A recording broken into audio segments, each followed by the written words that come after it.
Chairman, and also thanks for the invitation, and indeed thanks for the invitation to have the honour of opening your headquarters last year. And I want to also recognise from our own department Sheila O'Malley, Bernard Carey and Siobhan O'Halloran. I suppose at the outset, really, having heard the Chairman's speech, there's little point in me reading from my prepared speech, because my speech is totally in praise of the PNA. And I think it might be seen as falling on deaf ears, so I don't think I've had a chance that particular one.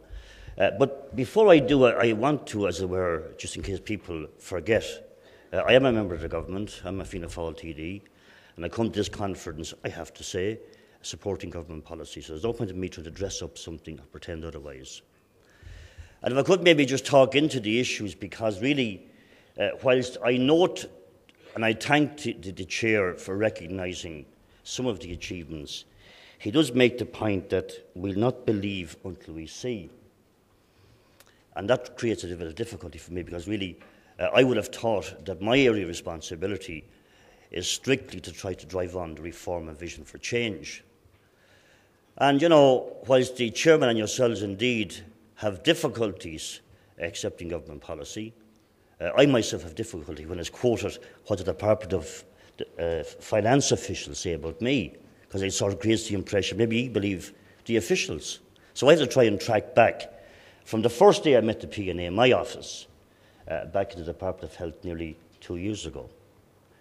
And I have to say what my responsibilities are coming to this conference, and be challenged by you afterward if you wish. But my commitment on my first day was to ensure, and I spoke about it at length, often to the laughter and the relief of people in the medical profession, certainly the media, and most often opposition politicians, when I gave a specific commitment that unless we could secure the capital programme, Vision for Change could not happen. Now, I don't believe for a second that Vision for Change is all about bricks and mortar. But at the same time, I've always believed that as long as the annual inspector's report on the condition of mental hospitals come out, the general public, those who have no reason to assess services or nor have their families, as far as I've always been concerned, it certainly gives the notion that little is happening and little is improving. So I have to say, you know, let's see and let's believe. Well, I have to just make the point that the capital programme for this year, and I think Seamus will acknowledge when Seamus came to the department, he mentioned, before you start your visits, remember, Clonmel should be first on your list. It wasn't first, it was number 3. And we gave the promise that we'd be back down there to turn the sod on capital investment. We were down there last month. The second place I visited was Letterkenny. Now, it's not about me and what I'm doing. It was a matter of trying to restore, at least from my point of view, in the Department of Health, that we are committed to the reform programme. The second site I visited was Letterkenny, and I'm pleased to say that the commitment I gave there, we're back in Letterkenny last fortnight, turning the sod for the new acute psychiatric unit. And this year, we'll be putting in for planning permission for the long-awaited new acute psychiatric unit at Beaumont, which will clearly lead the way to ensure there will be no further patient intakes into Portrane. And similarly, as you recall, each year the inspector refers to Lomans and Mullingar, and again the commitment is to be on site this year, I think this month, maybe next month, to ensure that the 2 wards referred to regularly, which gives a very poor notion of reform mental health, that will be on site at St Mary's building those 2 units. And similarly, commitments, and I think it's important to make the point, because the moratorium was referred to, but it was a sort of slightly referred to in the fact that I gave a promise I'd do something in family that I didn't do.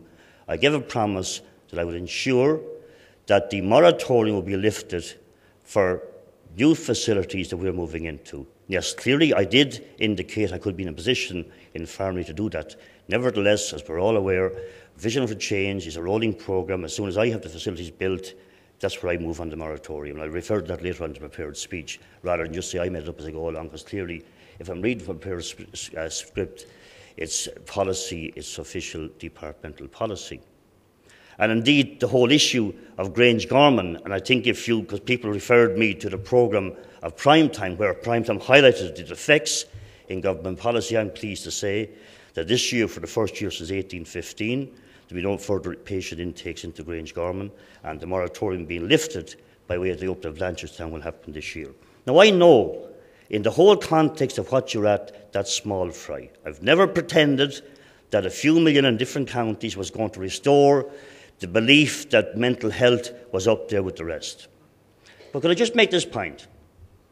You know, if I'm trying to, or if we're trying to hide behind progress, or trying to pretend, or trying to use the recession to hide developments, well then why would I come out to suggest that regardless of what minister's in this position, each March, take me farmly or whatever else, the 50 million committed from the sale of properties must be announced, and the year past must be checked to ensure that our commitments have been lived up to, and more importantly, we line up what will happen in the next year's commitments. Now I know as well, and sceptics are also in my own party, believe it or believe it not, can say that the chances of you being there in 2 or 3 years' time are pretty slim. In fact, the chances from that speech a few minutes ago in 2 or 3 months' time could be pretty slim, and that's life.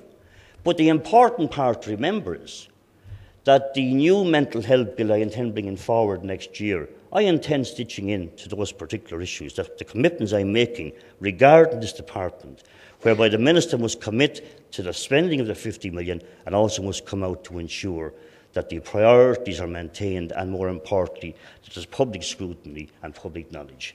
So I think in that particular I want to make the point that clearly the whole emphasis of Vision for Change is moving from the institutional model to the community model. And I fully accept that regardless of building new structures or new facilities, unless the community mental health teams are fully augmented in staff, clearly that falls for little as well. And that's for the challenge for us this year.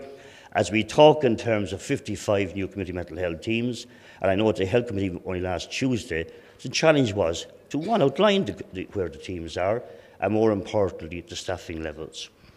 If I might just maybe move on to 1 or 2 other issues as well. The last conference I mentioned the point that it was very important to have somebody, again in line with the commitments and Vision for Change, that we'd have somebody in the position as a national director with direct responsibility for Vision for Change to ensure that the recommendations and the commitments be lived up to. And let me say this, with all respect, you know, if I was trying to, as it were, slow down the programme, I was going to say the progress, but the programme, it would be suggested that maybe the recession is the ideal vehicle.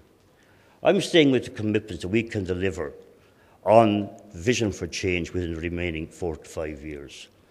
And when challenged publicly by Miriam McCallaghan, I could have opted to say 5 years for the closure, 7 years for the closure. I opted for 3 years for the closure. And I did it in the full context. It's a matter of trying to catch up on the slow progress that had been heretofore. And for that reason, I've always seen that the reason for a director in place with the sole responsibility of ensuring each month as we sit down to check on progress, that we in the capital programme, or indeed work with the 14 clinical directors, that's the way forward. That's commitment number 2 that I made, and I believe it's important to have that done. Can I just move on to say that part of, I suppose, going around the country over the last year has been the very fact that the complaint regularly from service users, on the one hand, about the whole issue of lack of involvement on behalf of government to reduce the whole stigma attached to mental health. I think that we have spent the last 11 months privately trying to put together a national programme, Sea Change, which I had the pleasure of launching last Thursday, which will become, as it were, the vehicle for the next 2 years to ensure that people who at times in their lives may have suffered some mental health difficulty will be able to attend services without any fear of promotional prospects, housing prospects, job prospects, whatever else.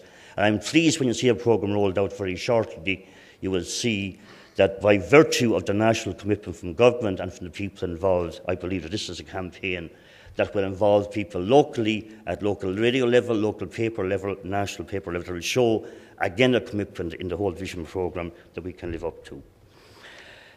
The regular complaint comes up the line, I've heard it again today, about the fact that we have surreptitiously reduced the funding in mental health. I'm not going to argue the case, whether it's 6% down or 5% down, but I will say this publicly to your AGM. And I said this at the Health Committee on Tuesday. On the one hand, people suggest to me that, right, the spending is reduced because at a time we had 12,000 people in hospitals. It's now down to 1,200. I don't buy into that totally. But I will make this commitment, as I did last Tuesday. For the next Health Committee, I said